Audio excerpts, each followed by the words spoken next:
What can you tell me about Buddy Rogers? George called me up one day and he says, "Can you pick Buddy up and bring him to the office?" So I said, "Of course." And I picked him up in no air conditioning. I picked him up in an old blue Beetle, you know, and I could, he thought a limousine was supposed to going to pick him up. And I rolled up in a Beetle, and I remember his knees were touching the dashboard. He said, "Yeah, I've seen these, but I've never rode in one before."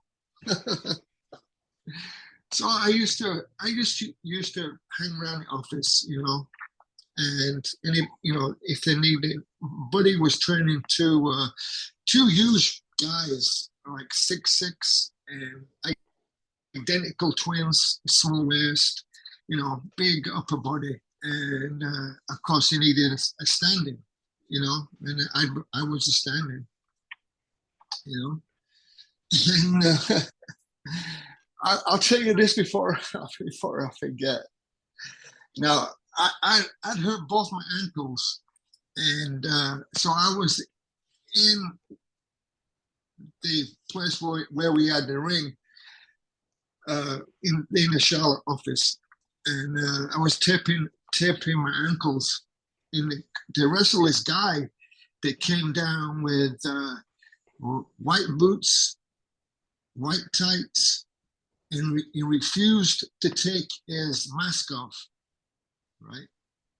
Okay. Tell you the truth, he looked like Howdy Doody, And well, I was getting my ankles taped.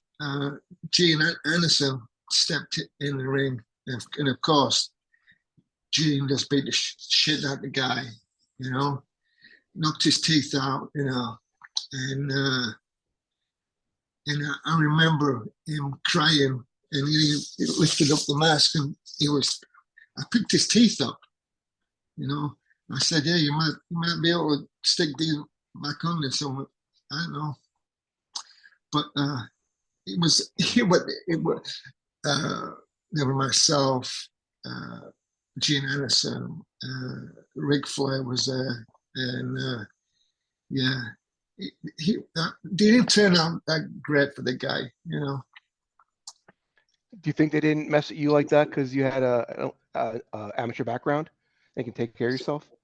Oh well, the thing, I was with it. I mean, I was smart. I was smart to the business, when you so I could wrestle. I came. I'm North England champion, Yorkshire champion. I came second in the 1978 nationals. And I tell you who I wrestled too was he was an amateur back then. Was a guy from Ireland. Oh, gosh, what's his name? Fit Finlay. Got it. Fit Finlay. As an amateur, huh? Yeah. In fact, I told him one time that we met before. And this is like I was 24 and I was wrestling in England. And I said, "Oh yeah, I remember you." I said, "Yeah, I wrestled you in the 1978 national championships." And he said, "Oh," "Oh." And he came back, and a couple of days later, he said, "My dad don't remember Gary Ports."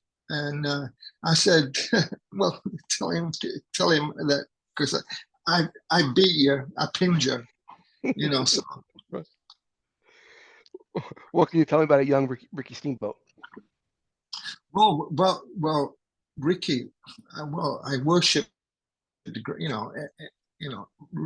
Ricky Steamboat, Jane Youngblood, Ric Flair. I mean, I used to John Studd, Kempitera.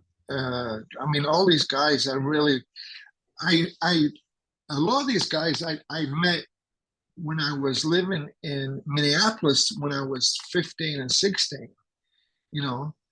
But in fact, I remember being in Tampa and with my dad in 1978.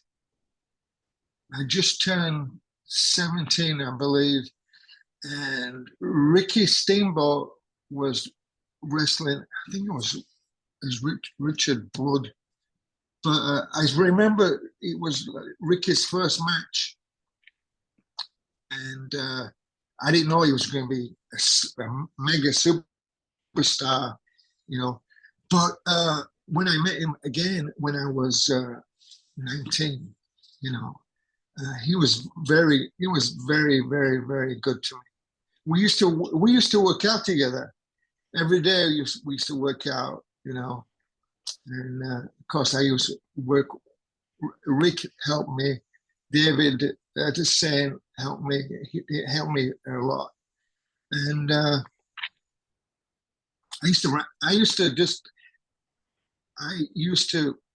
was there 24. I was on call.